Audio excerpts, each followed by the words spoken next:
नमस्कार, A to Z update Atharva creators या YouTube चॅनलमध्ये तुमच्या सर्वांचं स्वागत। चॅनलवर नवीन असल्यास सबस्क्राईब करा, लाईक करा आणि बेल आयकॉनवर क्लिक करा। आज आपण अर्थसंकल्प 2024 तर यामध्ये युथ बजेट काय आहे ते पाहणार आहोत। तर अर्थमंत्र्यांनी हे बजेट स्पष्ट केलं आहे। तर खासगी क्षेत्राच्या सहकार्याने ई-कॉमर्स निर्यात केंद्र तयार केले जाईल आणि तरुणांच्या इंटर्नशिपसाठी सर्वसमावेशक योजना आणली जाईल।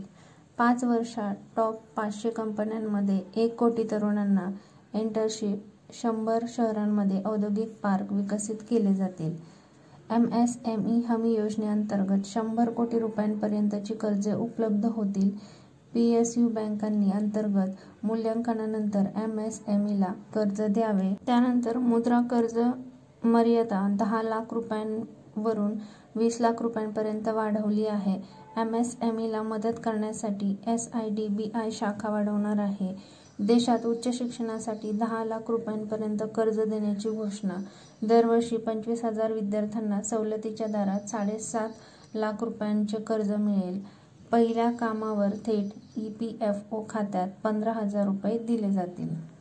तसेच रोजगार आणि कौशल्य प्रशिक्षणासाठी संबंधित 5 योजनांसाठी 2 लाख रुपये कोटी। अर्थमंत्री निर्मला सीतारामन म्हणाल्या की भारताच्या अर्थव्यवस्थेची वाढ उत्कृष्ट आहे। भारताची चलनवाढ स्थिर राहून 4% लक्ष्याकडे वाटचाल करत आहे। गरीब, तरुण, महिला, शेतकरी अशा महत्त्वाच्या घटकांवर लक्ष केंद्रित करण्याचा प्रयत्न केला जात आहे। रोजगार, कौशल्य, MSMI मध्यम वर्गावर सतत लक्ष केंद्रित केलं जात आहे।